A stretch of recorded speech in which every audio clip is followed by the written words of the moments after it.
Hello, good afternoon सभी को। मैं आपका educator Mandeep Jangra let's go study YouTube channel पे आप सभी का हार्दिक अभिनंदन करता हूं, स्वागत करता हूं। आई होप सब खुश होंगे, स्वस्थ होंगे, तंदुरुस्त होंगे और अच्छे से पढ़ाई कर रहे होंगे। पिछली क्लास में हम कवर कर रहे थे कि हरियाणा का भौगोलिक स्वरूप को हम पढ़ रहे थे। ज्योग्राफिकल फीचर्स ऑफ हरियाणा को उसको हम कवर करते हुए चलो आगे बढ़ते हैं। हरियाणा का भौगोलिक विभाजन करेंगे आज। क्या करेंगे? हरियाणा का हरियाणा का भौगोलिक विभाजन। हरियाणा का भौगोलिक विभाजन के अनुसार जो हरियाणा सरकार है ना हमारी, हरियाणा सरकार ने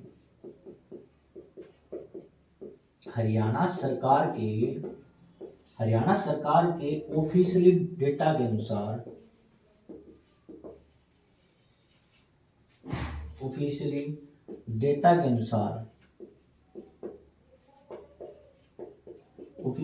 अनुसार हरियाणा को पांच स्थलाकृति क्षेत्रों में विभाजित किया है। कितने भी? 5 स्थलाकृति क्षेत्रों में विभाजित किया है।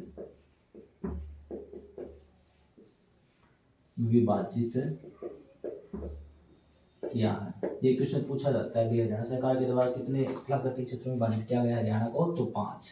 और वो 5 कौन से हैं? नंबर 1 पे आएगा हमारा शिवालिक क्षेत्र।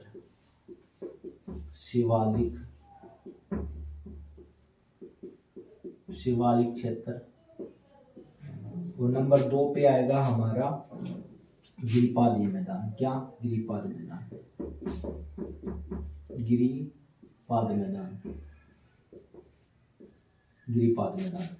और नंबर 3 पे हम पढ़ेंगे इसको गिरिपाद मैदान को हम पिगमेंट जोन भी बोलते हैं। क्या बोलते हैं? पिगमेंट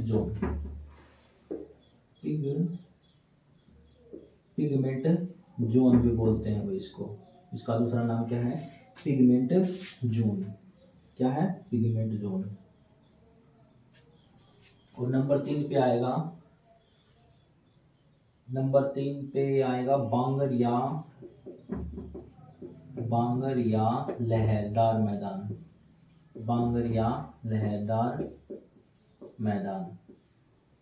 और नंबर 4 पे हम पढ़ेंगे घग्गर यमुना मैदान। क्या पढ़ेंगे? घग्गर यमुना मैदान। और नंबर 5 पे आता है हमारा कौन सा? अरावली क्षेत्र। क्या आता है? अरावली क्षेत्र। तो हरियाणा सरकार के ऑफिशियल डेटा के अनुसार हरियाणा को 5 स्थलाकृति क्षेत्रों में विभाजित किया गया है। नंबर 1 पे आता है हमारा शिवालिक क्षेत्र। नंबर 2 पे आता है हमारा गिरिपाद मैदान और जिसे बोलते हैं पिगमेंट जोन। क्या बोलते हैं? Pigment zone. और नंबर 3 पे आता है हमारा बांगर जिसे बोलते हैं लहरदार मैदान। और नंबर 4 पे आता है हमारा घग्गर यमुना मैदान। और नंबर 5 पे आता है हमारा अरावली क्षेत्र। एक महान ज्योग्राफर हुए हैं, ये आपने लिख लिया होगा, तो आप इसको मैं इरेज कर देता हूँ इसको, साथ के साथ में नोट्स बनाते चले। एक आगे हम पढ़ें तो आगे एक महान ज्योग्राफर हुए हैं। कौन? डॉक्टर जसबीर सिंह। डॉक्टर जसबीर सिंह ने अपनी पुस्तक लिखी थी, जो भी पुस्तक थी एन एग्रीकल्चर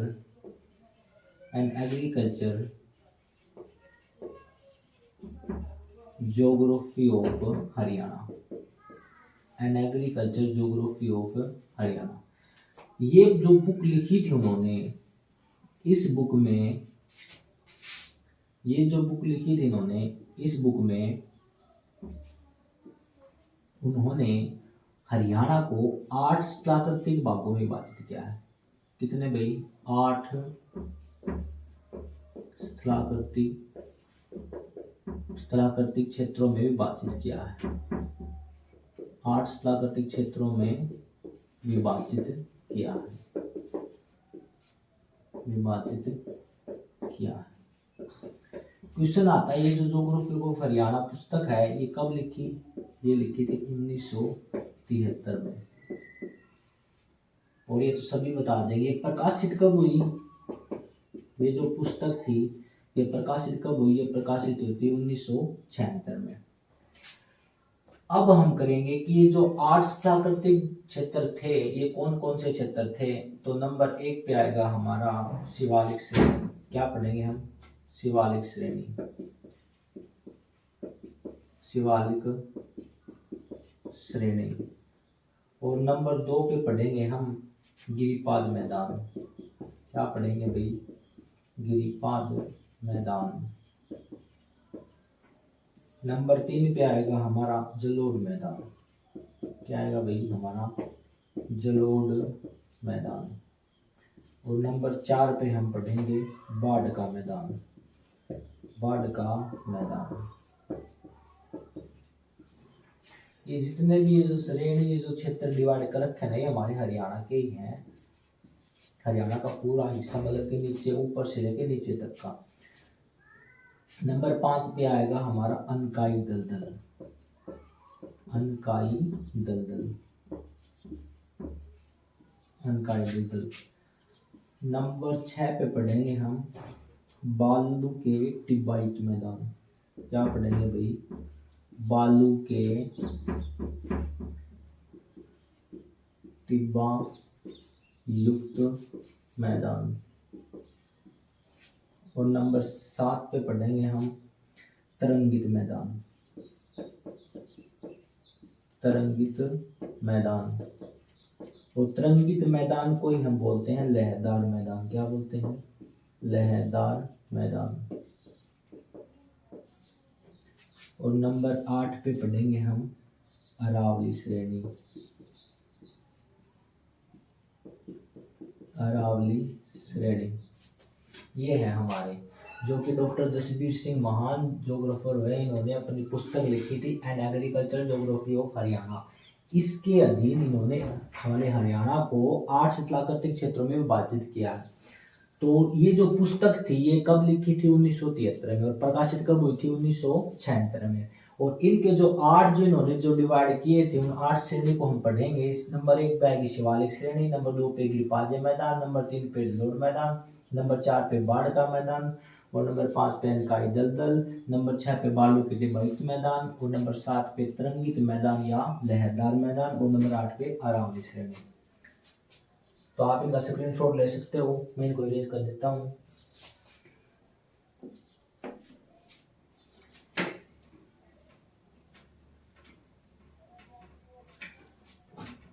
इनके आप ना नोट्स बनाते चले, नोट्स बनाते रहो इनके।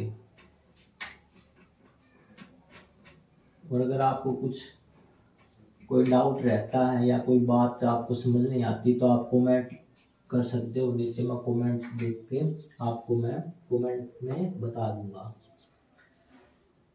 अब हम पढ़ेंगे डिटेल से शिवालिक श्रेणी। क्या पढ़ेंगे भाई? शिवालिक श्रेणी,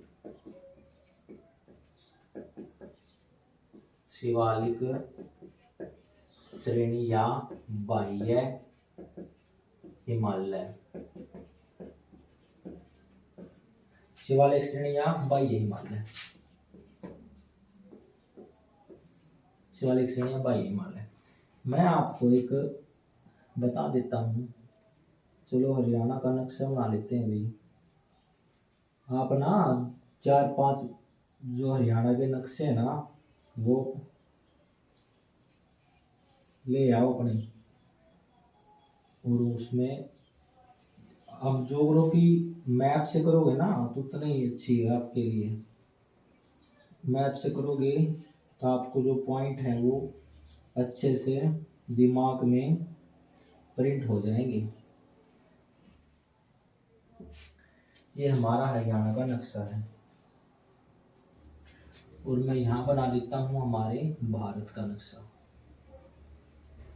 हमारे भारत का जो नक्शा है वो हमारा भाई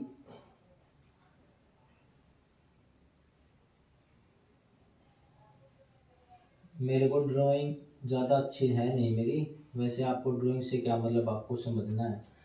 ये जो ऊपर जम्मू कश्मीर है ना, वहाँ से ऐसे चलते हैं ये। मैंने ये 3 लाइन खींची हैं, आपको दिखाई दे रही होंगी। रंग बिरंगे मार्कर तो है नहीं भाई, मैं आपको करके दिखा दूँ तो आप समझ जाना। ये जो ऊपर ऊपर वाला ये जो लाइन है ना, ये जो मैंने 3 लाइन खींची, इसके ऊपर ऊपर वाली लाइन है, ये है ग्रेट। क्या है? ग्रेट। ग्रेट हिमालय। इसको हम ग्रेट हो गया तो वो क्या हो गया? महान भी हो गया। और महान लोग कौन होते हैं? जो बड़े होते हैं भाई। तो बड़े होंगे तो उनको क्या बोल देंगे? वर्ध हिमालय। क्या बोल देंगे? वर्ध हिमालय। तो इसके 3 नाम है, ग्रेट हिमालय, महान हिमालय, वर्ध हिमालय। और ये इसको क्या बोल देते हैं? हिमाद्री भी बोल देते हैं। क्या बोल देते हैं? हिमाद्री। ठीक है भाई। अब जो ये बीच वाली लाइन है ना, ये बीच वाली लाइन है, ये बीच वाली लाइन, इसकी ये है मध्य। क्या बीच में रह गया तो ये मध्य है, यानी कमजोर हो गया। इसको क्या बोलेंगे? छोटा यानी लघु। इसको बोलेंगे लघु हिमालय। और जो ये जो बना है ना, इसके नीचे नीचे वाला, नीचे नीचे वाला, इसे बोलते हैं बाह्य हिमालय, जो कि बाह्य की ओर है। तो ये क्या है? बाह्य हिमालय। क्या होगा भाई? ये बाह्य हिमालय। क्या है? बाह्य हिमालय। तो ये जो मैंने बनाया है ना भारत के नक्शे के अंदर, तो यहाँ पे हरियाणा भी तो है। तो हरियाणा में ये जो बाह्य हिमालय है, ये यहाँ से आएगा ऐसे ऐसे ऐसे। ये हमारा क्या है? बाह्य हिमालय है। क्या है भाई? बाह्य हिमालय। बाह्य हिमालय। तभी आपको इसमें नक्शे में आपको समझ में आ गया होगा कि ग्रेट हिमालय कौन सा है, लघु या मध्य हिमालय कौन सा, और बाह्य हिमालय कौन सा है। जो ऊपर वाली जो लाइन है वो हमारी ग्रेट हिमालय। और ग्रेट क्या होता है? महान होता है। और महान वही लोग होंगे जो बड़े होंगे। बड़े या मतलब कि उनको मैं वर्ध बोल दूंगा, मैं वर्ध हिमालय। और इसी श्रेणी को क्या बोलते हैं? ऊपर वाले को हिमाद्री भी बोल देते हैं। और जो नीचे नीचे वाला है इसको बोलेंगे बाह्य हिमालय। और जो नीचे वाला जो बाह्य हिमालय है ना, ये हमारे हरियाणा के अंदर के जाता है, हमारे हरियाणा में भी आता है ये बाह्य हिमालय। इसलिए मैंने आपको हरियाणा का नक्शा भी बना के दिखाया। ये है हमारा हरियाणा। हरियाणा। ठीक है भाई। तो आपको समझ में आया होगा, आई होप आपको अच्छा लगा होगा ये। तो आप समझ जाना इसको। अभी मैं आपको ना कुछ पॉइंट लिखवा देता हूँ, तो मैं इसको इरेज कर देता हूँ भाई, आप समझ जाना इसको अच्छे से। ठीक है, मैं इसको इरेज कर देता हूँ। अब हम ऐसे करके चलेंगे। आप ना मैप ले आना, 4-5 मैप ले आना, 4-5 रुपए के आएंगे। और मैप से आप प्रैक्टिस कर लेना। मैप से अगर आप ज्योग्राफी करोगे ना हरियाणा की, तो आपको अच्छी लगेगी बहुत ज़्यादा। कभी 4-5 रुपए में कंजूसी कर लो, 4-5 रुपए में ये मान लो आप 4-5 नंबर गवा बैठोगे। तो आज हम करेंगे शिवालिक या बाह्य हिमालय। तो इसमें नंबर पॉइंट 1 पे हम करेंगे, ये है हिमालय का सबसे कम ऊंचाई वाला। क्या है? हिमालय का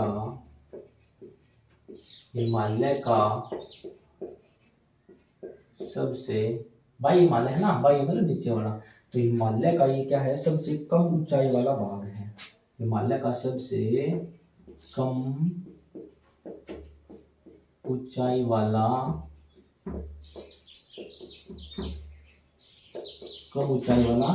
भाग है, जिसका निर्माण सबसे बाद में हुआ है। जिसका निर्माण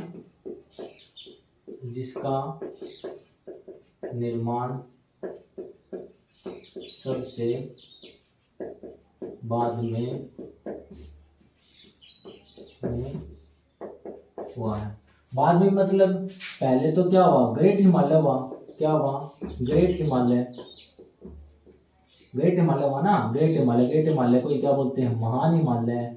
और महान होंगे वो बड़े होंगे, उनको क्या बोलेंगे? वर्ध हिमालय। इसके बाद में जो नीचे वाला हिमालय हुआ, ये नीचे वाला, इसको क्या बोलेंगे? मध्य हिमालय। क्या बोलेंगे इसको? मध्य हिमालय। ये क्या है हमारा? मध्य हिमालय। और मध्य हिमालय का मतलब लघु हिमालय। ये जो नीचे वाला है ना, नीचे वाला ये जो हरियाणा में भी जाता है, इसका बाद में तो हुआ है। जो बाद में होता है वो नया बनता है, नया विषय को नवीन हिमालय बोलते हैं। तो ये क्या है? इसको बोलते हैं बाह्य हिमालय। क्या बोलते हैं? बाह्य हिमालय। तो इसका बाद में तो हुआ। है ना भाई, इसका बाद में होगा। तो इसलिए मैंने लाइन लिखी, हिमालय का सबसे कम ऊंचाई वाला भाग है और जिसका निर्माण सबसे बाद में हुआ है। और इसी को हम क्या बोलेंगे, नवीनतम। क्या बोलेंगे, नवीनतम श्रेणी। क्या बोलेंगे इसको, नवीनतम, नवीनतम श्रेणी। इसको क्या बोलेंगे, नवीनतम श्रेणी। ठीक है भाई। नंबर 2 पे हम पॉइंट करते हैं। तो ये सबसे ऊंचाई पे था, मतलब ये ऊंचाई पे था, तो पानी बहाकर आएगा नीचे। पानी जो ऊपर होता है जम्मू कश्मीर में, जो जितना ज्यादा पानी होता है तो उस अपर्दन भी तो होता है। तो अपर्दन तो मृदा का होता है, तो मृदा अपर्दन। क्या, मृदा अपर्दन, मृदा अपर्दन। और मृदा का अपर्दन ना 2 प्रकार से होता है, एक तो जल से होता है और एक हवा से होता है। तो इसका हम क्या करेंगे, जल अपर्दन। क्या करेंगे, जल अपर्दन।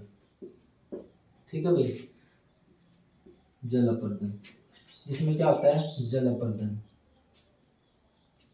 तो जल अपर्दन सबसे ज्यादा इसी क्षेत्र में देखने को मिलेगा हमें। क्या मिलेगा, जल अपर्दन।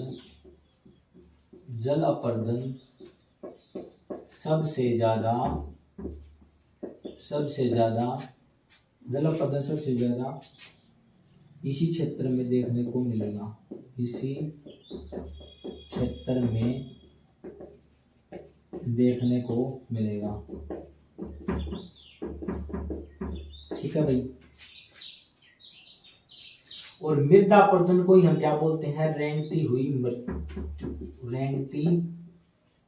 रेंगती हुई मृत्यु बोलते हैं, रेंगती हुई मृत्यु। मृदा अपर्दन को ही हम क्या बोलते हैं, रेंगती हुई मृत्यु कहते हैं। ठीक है। और भारत में इसका विस्तार, भारत में इसका जो विस्तार है ना, भारत में इसका विस्तार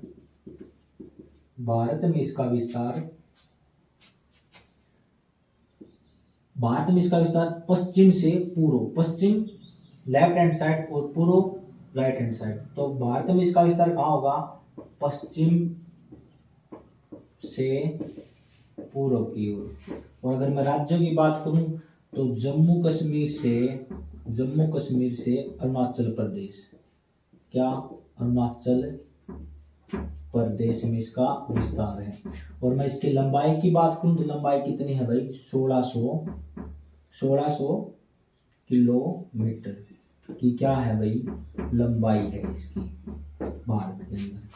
ठीक है। और इसकी जो आकृति की मैं बात करूं तो इसकी आकृति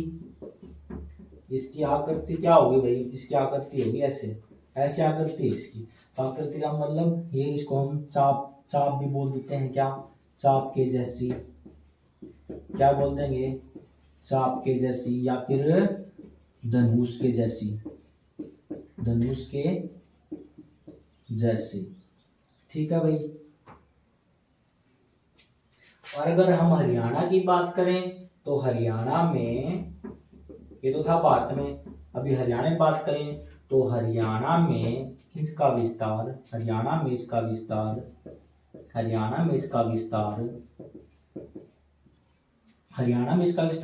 भाई, हरियाणा में इसका विस्तार उत्तर पूर्व में शिवालिक श्रेणी का विस्तार है। कहाँ है भाई, हरियाणा में इसका विस्तार उत्तर पूर्व में।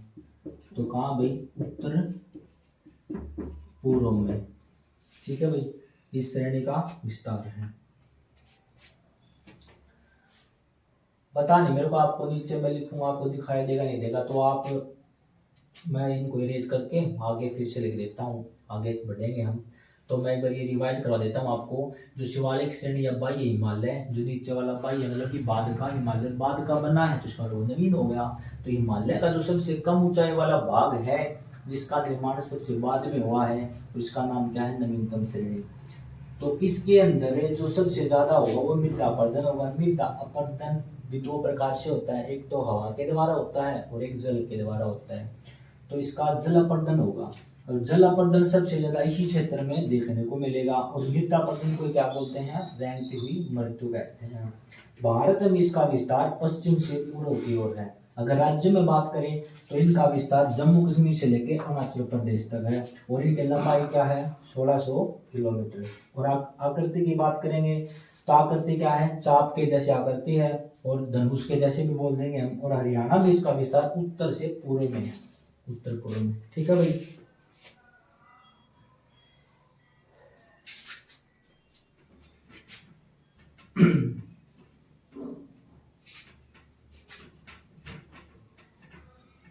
अब कुछ फैक्ट भी हैं जो क्वेश्चन पूछे जाते हैं, पूछा गया है। जो शिवालिक श्रेणी है ये प्रदेश के हरियाणा में प्रदेश के कुल क्षेत्रफल का कितना परसेंट हिस्सा भाई शिवालिक का?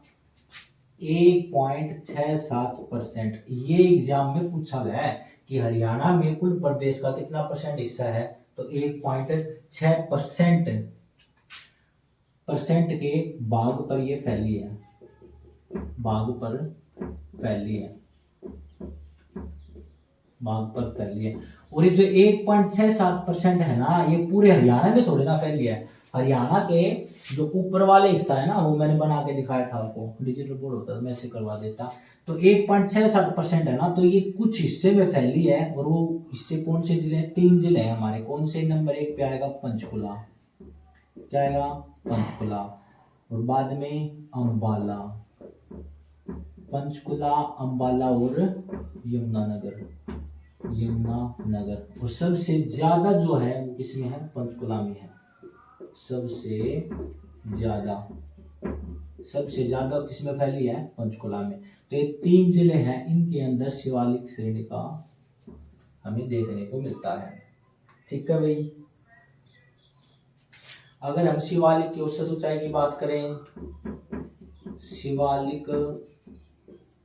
शिवालिक श्रेणी की औसत ऊंचाई की हम बात करें तो औसत ऊंचाई कितनी भी शिवालिक श्रेणी की औसत ऊंचाई की हम बात करें तो ये कितने है भाई? 900 से लेके 1200 मीटर है। क्या भाई? 900 से 1200 मीटर ऊंचाई है इसकी हमारे हरियाणा में। ठीक है भाई, 900 से 1200 मीटर। और मैं बात करूं तो हरियाणा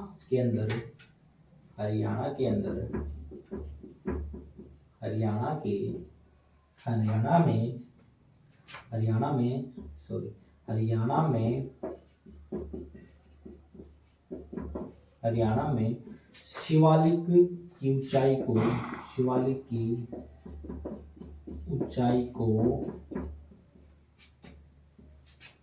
की ऊंचाई को मतलब आप ऐसे याद कर लो कि हरियाणा में शिवालिक की ऊंचाई के आधार पर 2 भागों में बांटा गया। क्या? ऊंचाई के आधार पर 2 भागों में विभाजित किया गया है। 2 भागों में विभाजित किया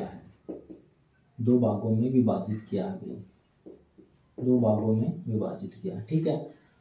तो 2 भाग कौन कौन से हैं? नंबर 1 तो है उच्च शिवालिक। क्या है? नंबर 1 पे क्या आएगा? उच्च शिवालिक।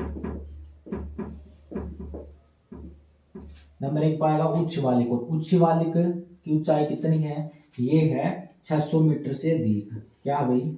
600 मीटर से अधिक। 600 मीटर से अधिक, ये तो है उच्च शिवालिक। ठीक है। और नंबर 2 पे आएगा निम्न शिवालिक।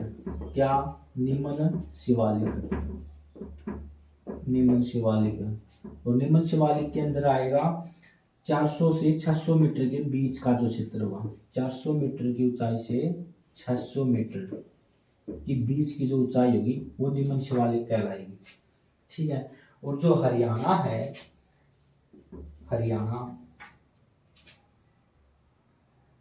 हरियाणा में हरियाणा में जो सर्वोच्च चोटी होगी शिवालिक की, ये भी क्वेश्चन पूछा जाता है बार बार में।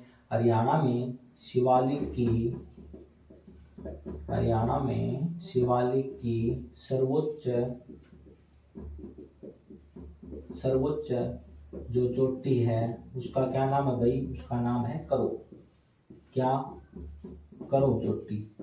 क्या नाम है? करो चोटी। जो ये करो चोटी है ना, ये बहुत ही ज्यादा बार पूछी गई है।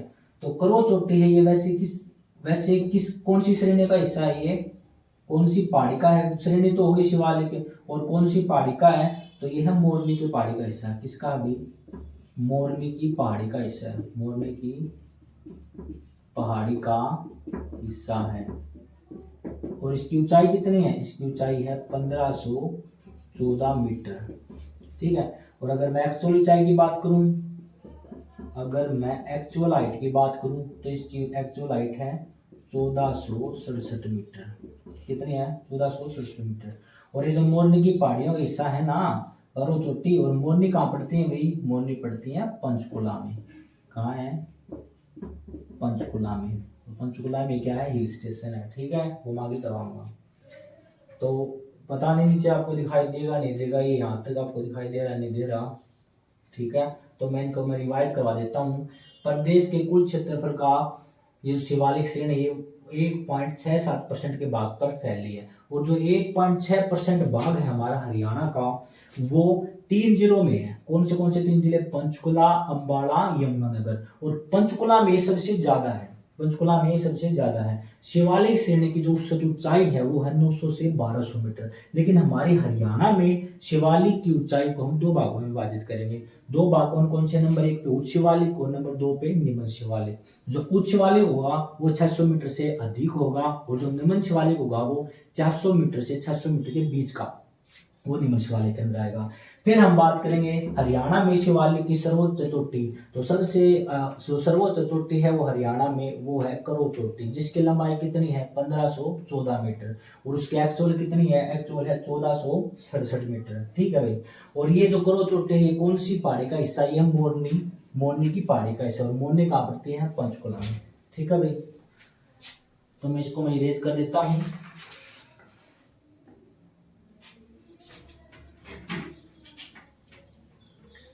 अच्छे से पढ़ लेना भाई, और मेरी कुछ आपको राइटिंग वगैरह अच्छी नहीं लगी हो, समझ नहीं आ रही हो तो मेरे को बता देना। ठीक है, और आपके जो भी डाउट हो वो आप कमेंट में लिख देना, मैं आपको कमेंट पढ़ के मैं आपको रिप्लाई कर दूंगा। ठीक है भाई। अभी और कुछ इफेक्ट और कुछ फैक्ट हैं वो कर लेते हैं। प्रदेश में प्रदेश में प्रदेश में सबसे ज्यादा जो वर्षा होती है, प्रदेश में सबसे ज्यादा वर्षा, प्रदेश में जो सबसे ज्यादा वर्षा वाला जो क्षेत्र है वो यही है। प्रदेश में सबसे ज्यादा वर्षा वाला क्षेत्र यही है। ठीक है भाई, सबसे ज्यादा वाला क्षेत्र है यही। अगर जिला पूछे तो सबसे ज्यादा जो वर्षा होगी वो कहाँ होगी? अंबाला जिला में होगी। जिला पूछे तो कहाँ होगी? अंबाला जिला में। अंबाला जिले में होगी। ठीक है भाई। ठीक है, और जो अगर ज्यादा बरसात होगी तो वहां पे कौन से वन पाएंगे? सदाबहार वन मिलेंगे। तो सदाबहार जो वन होंगे वो भी सबसे ज्यादा यही मिलेंगे। सदाबहार वन सबसे ज्यादा यही पाए जाते हैं। ठीक है भाई।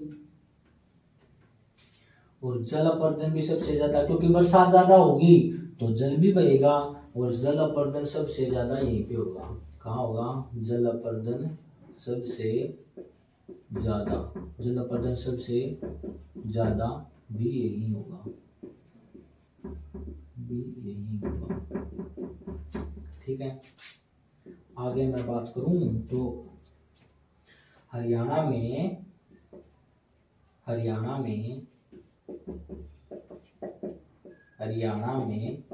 एकमात्र हिल स्टेशन हरियाणा में एकमात्र स्टेशन कहाँ गई, यहीं पे है, कहाँ, मोरनी, कहाँ है, मोरनी, मोरनी पंचकुला, मोरनी कहाँ पड़ता है, पंचकुला में, ठीक है। हिल स्टेशन का मतलब एक्सीडेंट वगैरह हो जाए तो, मतलब कि आपने देखा होगा, मैं तो वहाँ गया नहीं हूँ, लेकिन मेरे दोस्त गए हुए थे, उन्होंने बताया था मेरे को कि वहाँ पे ना बहुत ऊंचाई है, और ऊंचाई के अंदर पतली सी सड़क है, और वहाँ पे 4 पहिया वाहन तो जाता नहीं है। तो वहाँ कुछ बच्चे जाते हैं, वो सेल्फी वगैरह लेने के चक्कर में वो नीचे खड्डा होते हैं, खाई होते हैं, उनमें गिर जाते हैं भाई। और गिर जाते हैं तो वो बाद में वो देखते हैं, उनको तो हाथ पाँव उनका टूटा हुआ मिलता है, और बाद में उसको एम्बुलेंस के लिए बुलाएंगे तो एम्बुलेंस में तो 4 टायर होते हैं भाई। तो इसलिए वहाँ पे हिल स्टेशन बनाया गया है। और वहाँ पे आपने देखा होगा, वहाँ पे मोटरसाइकिल वाले एम्बुलेंस तैयार की गई है, क्या, मोटरसाइकिल वाली, क्योंकि 4 पहिया वाले तो जाएगी नहीं। और मोटरसाइकिल भी कौन सी, वो जो शोले फिल्म में देखी होगी आपने, अमिताभ बच्चन और धर्मेंद्र, वो जो रखते हैं ना एक बाइक के साथ में एक, और वो पेटी से उसके में बैठ जाता है वो, अरे वो मुन्ना भाई एमबीबीएस में भी तो सर्किट रखता है वो वाली। तो एम्बुलेंस सेवा इसमें ही कर देते हैं। तो प्रदेश में सबसे पहले, प्रदेश में सबसे पहले, प्रदेश में सबसे पहले मोटरसाइकिल एम्बुलेंस, मोटरसाइकिल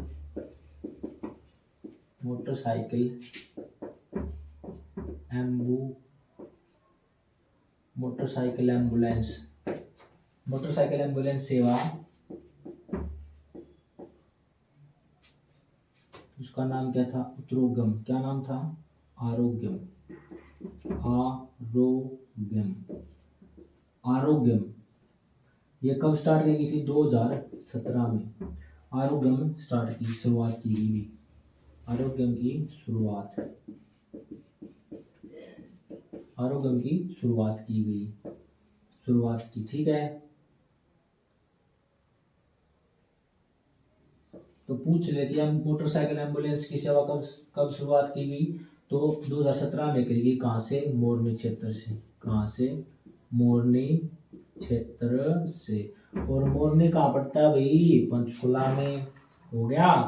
अब हम करेंगे गिरिपाद मैदान, पहले इसको रिवाइज कर लो। प्रदेश में सबसे ज्यादा वर्षा वाला क्षेत्र यही है, और जिला पूछे तो अम्बाड़ा है। सदाबहार वन सबसे ज्यादा यही पाई जाती है, क्योंकि बरसात सबसे ज्यादा होगी तो सदाबहार वन भी यहीं पे मिलेंगे।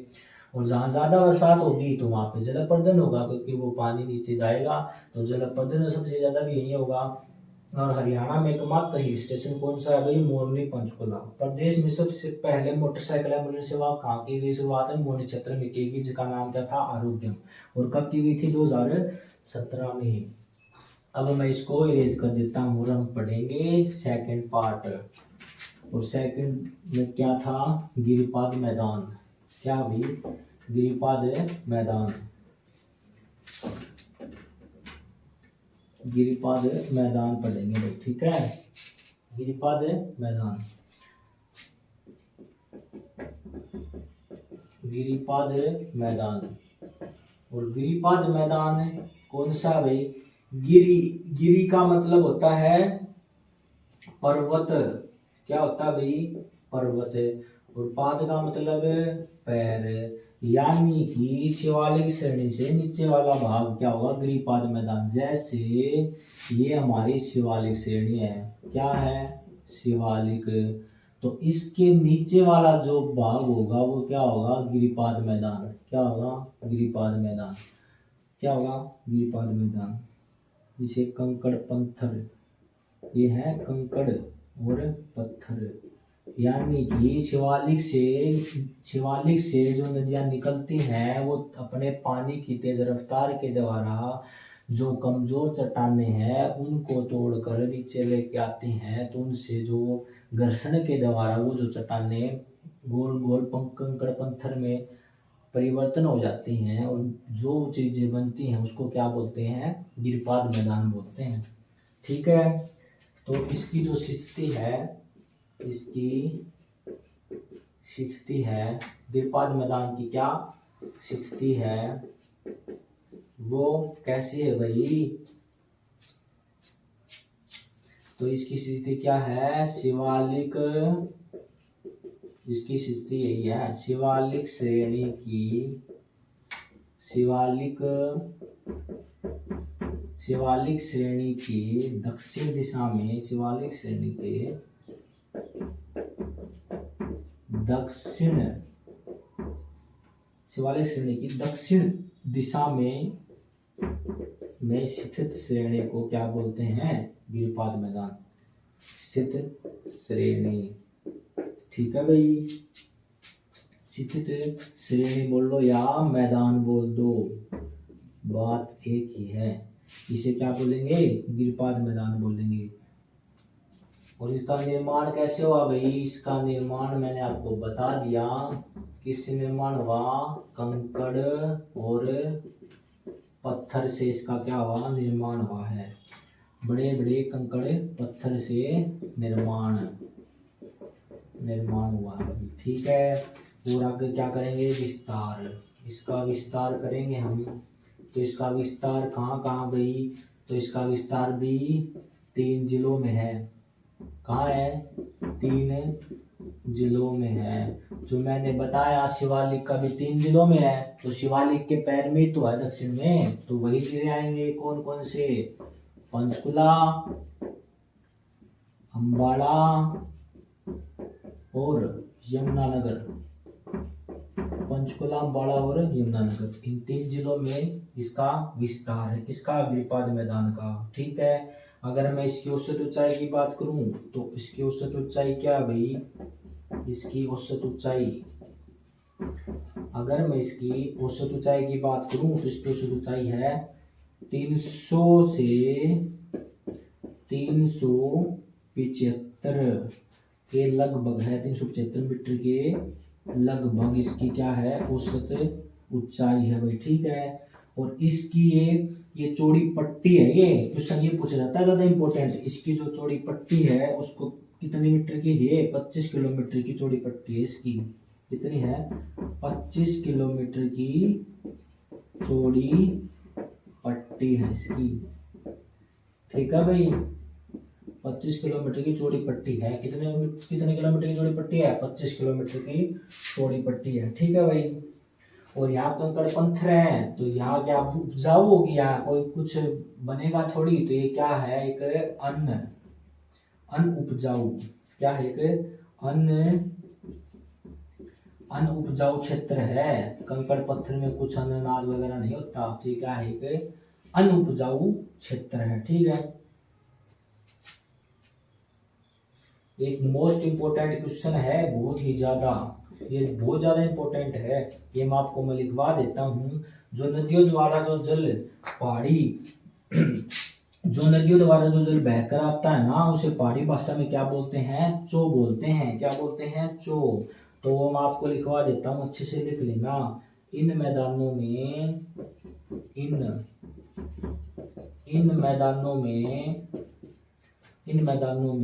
बहने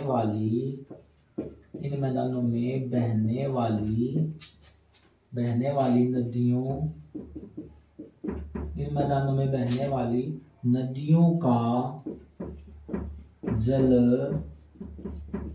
पहाड़ी भाषा में क्या कहलाता है भाई, चो कहलाता है। क्या कहलाता है, चो कहलाता है। क्या कहलाता है, चो। ये बहुत ज्यादा मोस्ट इंपोर्टेंट क्वेश्चन है भाई, बहुत ज्यादा, ये क्वेश्चन पूछा गया है, चो कहलाता है। ठीक है, तो आपको समझ में आ गया होगा। गिरपाद मैदान, गिर का मतलब पर्वत, पाद का मतलब पैर, जो कि पर्वत शिवालिक के पैर में हो, जैसे शिवालिक की दक्षिण दिशा में, तो स्थिति क्या है, शिवालिक श्रेणी के दक्षिण दिशा में स्थित मैदान को क्या कहेंगे हम, गिरपाद मैदान। इसका निर्माण बड़े बड़े कंकड़ पत्थरों से हुआ है। ठीक है, और इसका विस्तार 3 जिलों में है, पंचकुला, अंबाला और यमुनानगर। और इसकी औसत ऊंचाई कितनी है, 20 की औसत ऊंचाई है 300 से 375 मीटर लगभग। और इसकी जो 25 किलोमीटर की चौड़ी पट्टी है, कितनी है, 25 किलोमीटर की चौड़ी पट्टी, उसी को हम क्या बोलेंगे, चो, उसी को बोलते हैं। और एक अनुपजाऊ क्षेत्र है। और इन मैदानों में जो बहने वाली जो नदियां हैं इनके द्वारा जो जल बहाकर लेके आता है उसको क्या बोलेंगे, चो बोलेंगे। ठीक है, तो ये है आपका, आप स्क्रीनशॉट ले सकते हो, मैं इसको इरेज कर देता हूँ। आगे करेंगे हम जलोढ़ का मैदान। क्या करेंगे, जलोढ़ मैदान, जलोढ़ मैदान, जलोढ़ मैदान। ठीक है भाई, जलोढ़ मैदान।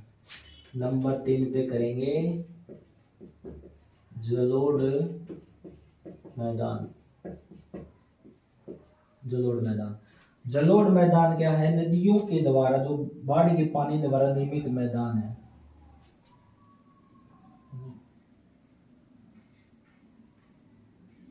नदियों के द्वारा, जलोढ़ मैदान होता है नदियों के द्वारा जो बहाकर लाई गई जो मिट्टी से बना मैदान, उसको बोलते हैं नदियों के द्वारा, नदियों के द्वारा बहाकर, नदियों के द्वारा बहाकर लाई गई मिट्टी, नदियों के द्वारा बहाकर लाई गई, नदियों के द्वारा बहाकर लाई गई मिट्टी को, नदियों के द्वारा बहाकर लाई गई मिट्टी को क्या कहेंगे, मिट्टी को, नदियों के द्वारा लाई गई मिट्टी से निर्मित मैदान, मिट्टी से निर्मित मैदान, उसे क्या कहेंगे, जलोढ़ मैदान। ठीक है भाई। और जो ये मिट्टी है, नदियों के द्वारा बहाकर लाई गई मिट्टी है, उसे हम क्या कहेंगे, जलोढ़ मैदान। और जो मिट्टी है, मिट्टी 2 प्रकार की है, जलोढ़ मिट्टी की भी 2 प्रकार की है, एक तो नवीन और एक नवीन में जो नई बनती है, नई कौन सी बनेगी, जो नदियां 12 मासी बहती हैं, और जो पुरानी जो मिट्टी होगी वो कभी कभी बहती है वो नदी, और बरसात वगैरह आती है तभी बहती है, तो वो उसके द्वारा जो बहाकर लाई गई मिट्टी होती है वो पुरानी होती है। ठीक है, तो इनको अलग अलग नामों से दिया गया है। तो नदियों के द्वारा बहाकर लाई गई जो मिट्टी होती है उसे हम जलोढ़ मैदान कहेंगे। तो ये मिट्टी है, ये मिट्टी 2 प्रकार की डिवाइड की गई है। तो एक तो है नवीनतम, क्या है भाई, एक तो है नवीनतम, नवीनतम, और एक दूसरी क्या है, दूसरी है पुरानी, पुरानी, पुरानी मिट्टी। तो नवीनतम जो जलोढ़ मिट्टी है, नवीनतम जलोढ़ मिट्टी, और पुरानी जलोढ़ मिट्टी। जो नवीनतम जलोढ़ मिट्टी है इसे हम क्या कहेंगे, इसे हम कहेंगे खादर। क्या कहेंगे, खादर, खादर मिट्टी, खादर मिट्टी से बना मैदान, खादर मैदान। ठीक है। और ये जो 12 मासी जो नदी होती हैं, क्या 12 मासी बहने वाली नदियों द्वारा बना है, 12 मासी बहने वाली नदियों द्वारा। भाई यहाँ गली में गीत गाने लग गई थी लेडीज, उनकी आवाज आ रही थी इसलिए मैं ऐसे बोल रहा था। जो 12 मासी बहने वाली नदियों द्वारा लाई गई मिट्टी होती है वो नवीनतम जलोढ़ मिट्टी होती है, उसे क्या नाम दिया गया, खादर नाम दिया गया। ठीक है। और इसको हम पुरानी जलोढ़ मिट्टी को क्या नाम देंगे, इसको नाम देंगे हम क्या, बांगर। क्या नाम देंगे भाई, बांगर, बांगर क्षेत्र, या ये इसको क्या बोलेंगे। ये जो 12 मासी नदी है ना, ये कौन सी है हमारी, ये यमुना नदी है। कौन सी है, यमुना नदी। क्या है, यमुना नदी। ठीक है भाई, याद कर लेना। और ये जो बांगर क्षेत्र हो गया, कौन सा हुआ, यमुना नदी से दूर वाला क्षेत्र। क्या हुआ, यमुना नदी से दूर का क्षेत्र, दूर का क्षेत्र। ठीक है भाई, आई बात समझ में। और जो जलोढ़ मैदान है इसकी औसत ऊंचाई कितनी होगी, इसकी औसत ऊंचाई, इसकी औसत ऊंचाई है 220 से 280 मीटर। कितनी है भाई, 220 से 280 मीटर, ये इसकी औसत ऊंचाई है। समझ आ गई बात। एक बार फिर से मैं रिवाज करवा देता हूँ। जलोढ़ मैदान वह होता है जो नदियों के द्वारा बहाकर लाई गई मिट्टी से जो निर्मित होता है, वो जलोढ़ मैदान होता है। और मिट्टी दो प्रकार की होती है जलोढ़ मिट्टी, एक तो जो नवीनतम, एक पुरानी। जो नवीनतम है वो जो बारहमासी जो नदी बहती है, हमारी बारहमासी जो नदी बहती है उसके द्वारा, जैसे बारहमासी नदी हमारी यमुना बहती है, उसके द्वारा जो मिट्टी लाई गई मिट्टी होती है वो उसे क्या बोलेंगे हम, खादर। और जो यमुना नदी से जो दूर का क्षेत्र है, वो कभी कभी जो बरसात वाली नदियां हैं उनके द्वारा जो लाई गई मिट्टी होती है उसे हम क्या बोलेंगे, पांगर। क्या बोलेंगे, पांगर। समझ में आ गई बात। और इसकी औसत ऊंचाई कितनी है, 220 से 280 मीटर। अभी मैं इसको इरेज कर देता हूँ। आगे करेंगे हम बाढ़ का मैदान। क्या करेंगे, बाढ़ का मैदान। बाढ़ का मैदान क्या करेंगे भाई, बाढ़ का मैदान। बाढ़ का मैदान, बाढ़ का मैदान, बाढ़ का मैदान। बाढ़ का मैदान है नदियों के द्वारा जो पानी ज्यादा हो जाता है ना,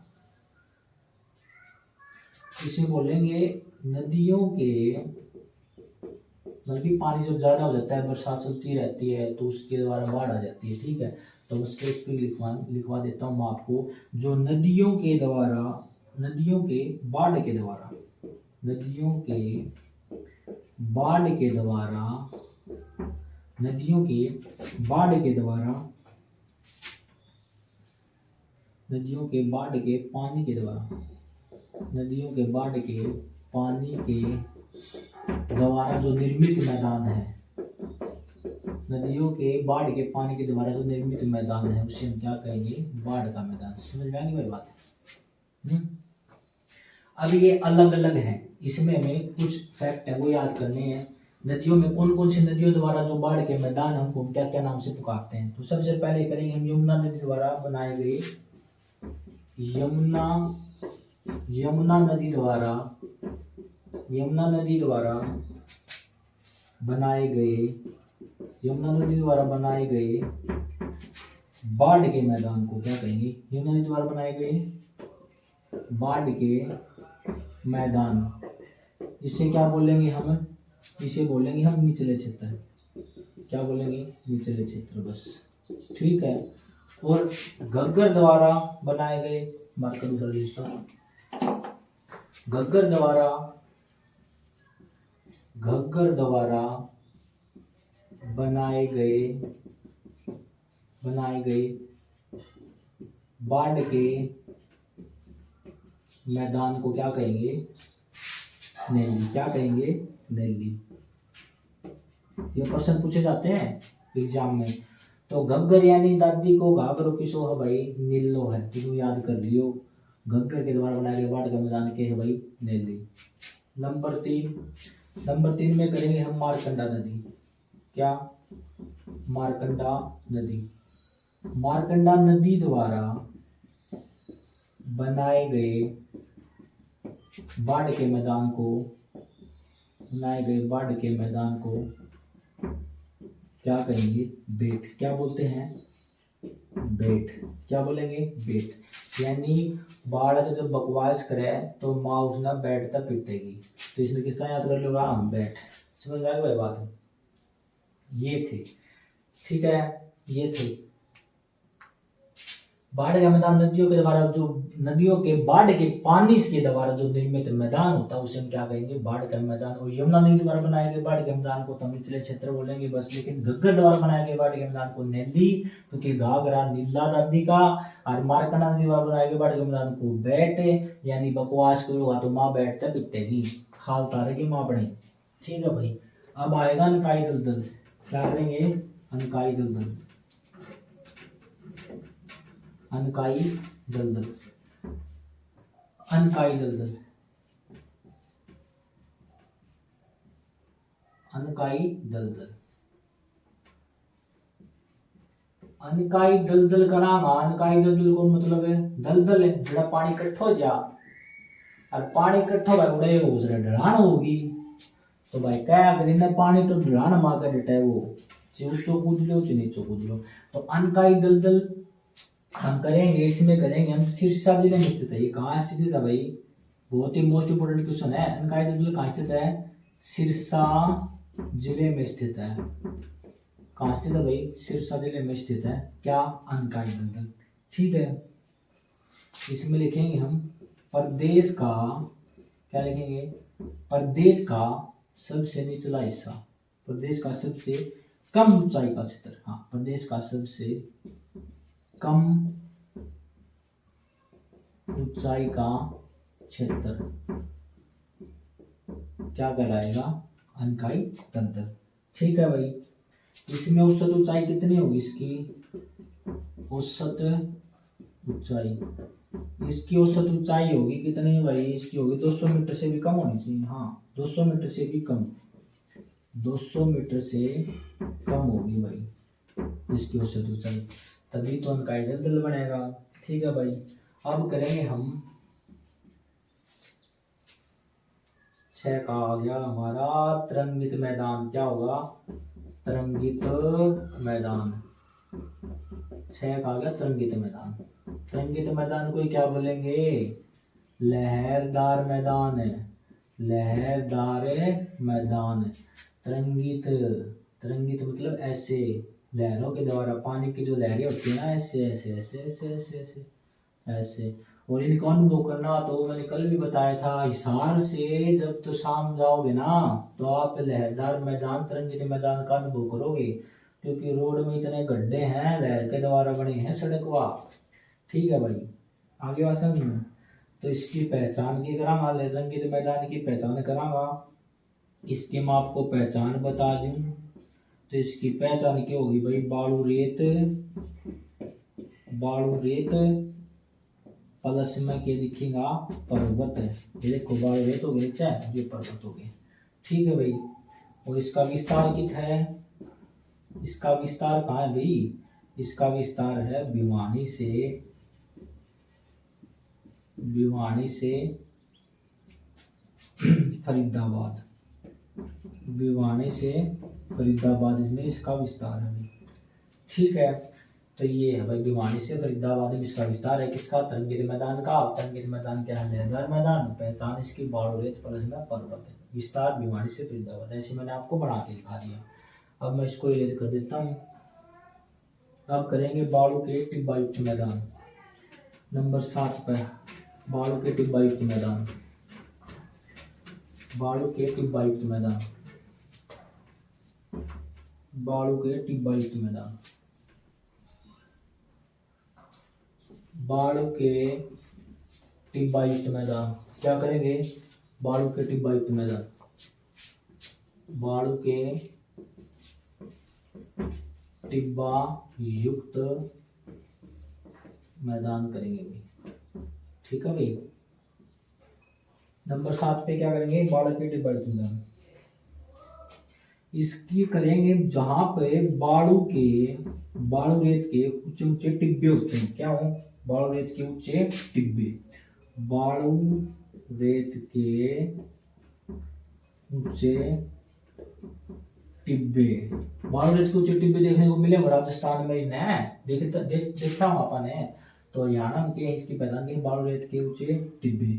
विस्तार इसका मतलब कि ये है भाई, बालू रेत के जो ऊंचे टिब्बे मिलेंगे ना, तो टिब्बे तो भिवानी साइड में भी मिलते हैं हमारे, बालू रेत के ऊंचे टिब्बे, ठीक है, हरियाणा में। लेकिन उनकी जो ऊंचाई पूछी जाती है इनमें, इनमें जिलों की अधिकतम ऊंचाई कहाँ भाई, मतलब इन टिब्बों की, टिलों की अधिकतम ऊंचाई, अधिकतम ऊंचाई कितनी मापी गई है भाई इसकी, इसकी अधिकतम ऊंचाई 15 मीटर मापी गई है। कितनी, 15 मीटर। और न्यूनतम ऊंचाई, न्यूनतम ऊंचाई 5 मीटर। ठीक है भाई, 5 मीटर। और इन्हीं के द्वारा किसका निर्माण होता है, बावड़ियों का निर्माण होता है। इसका बावड़ियों का निर्माण, टिलों के द्वारा बावड़ियों का निर्माण। बावड़ियों का निर्माण कैसे होता है, जो उच्च टिल्ले होता है ना बालू रेत के, वो हवा के द्वारा अपर्दन हो जाते हैं, मतलब कि उड़ जाता है वो हवा से, और बाद में वहां पे खड़ा बन जाता है, उसे बोलते हैं बावड़ी। तो बावड़ियों का निर्माण हो जाता है किन से? इन्हीं मैदानों से होता है। किन से? इन्हीं मैदानों से होता है। कहाँ? इन्हीं मैदानों से होता है। और जो बावड़ियों का नगर किसे बोलते हैं? बावड़ियों का नगर बोलते हैं नारनौल को। बावड़ियों का नगर, अभी आ गया तो मैं इसमें बता देता हूँ। बावड़ियों का नगर किसे कहते हैं भाई? बावड़ियों का नगर नारनौल को। ठीक है भाई, ये बोलते हैं नारनौल को। ठीक है, तो ये बाढ़ के टिब्बत के मैदान है। अब हम करेंगे नंबर 8 पे अरावली। मैं इसको इरेज कर देता हूँ और हमारा लास्ट है ये। क्या करेंगे? अरावली श्रेणी। नंबर 8 पे हमारी अरावली श्रेणी। अरावली श्रेणी नंबर 8 पे अरावली श्रेणी। अरावली श्रेणी में हम करेंगे तो हरियाणा के दक्षिण में स्थित है ये हमारी। कहाँ है? हरियाणा के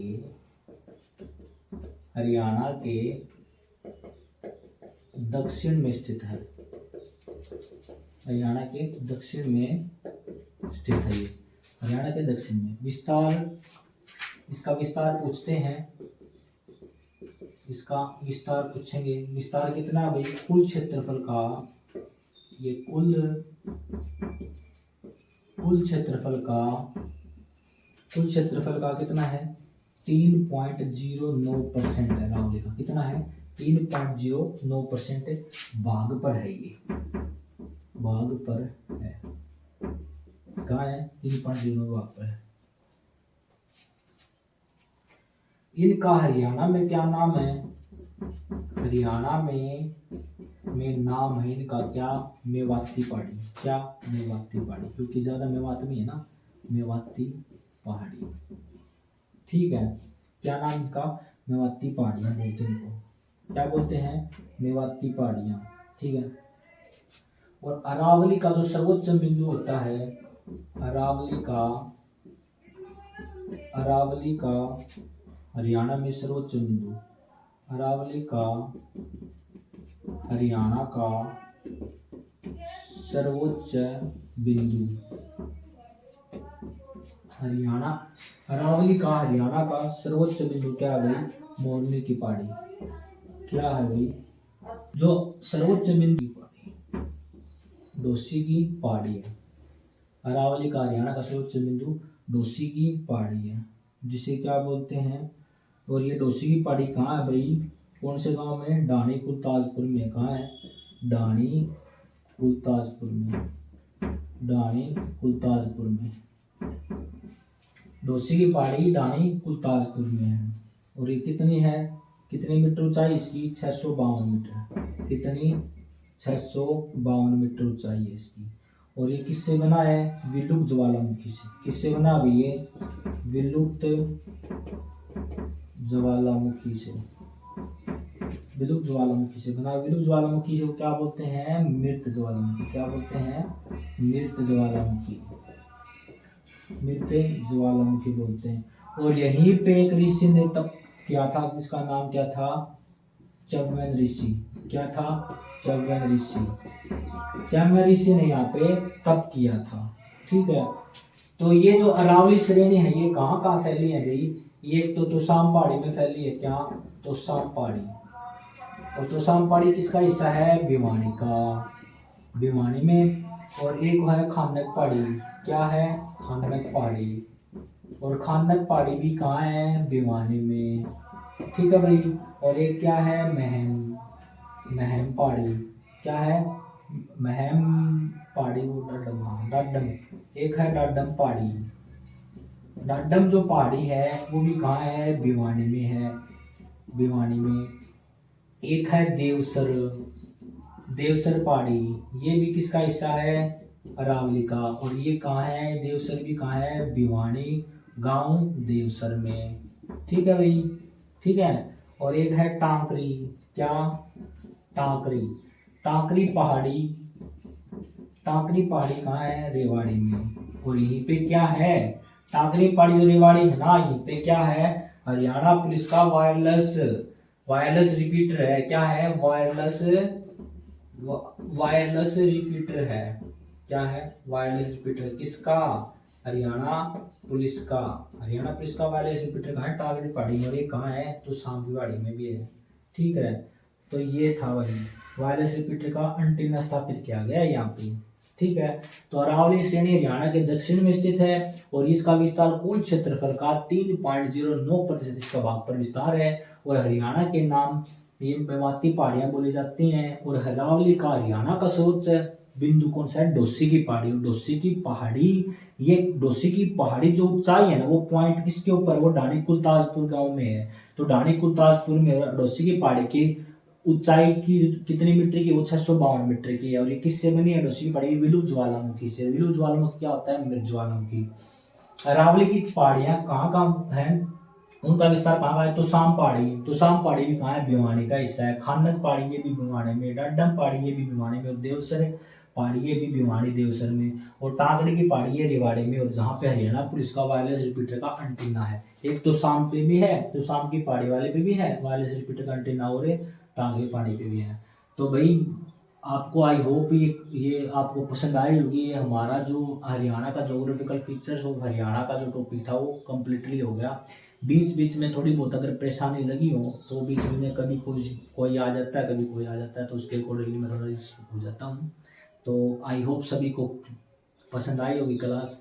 तो मैं अभी अलविदा दूंगा आपको। जय हिंद, जय भारत, वंदे मातरम।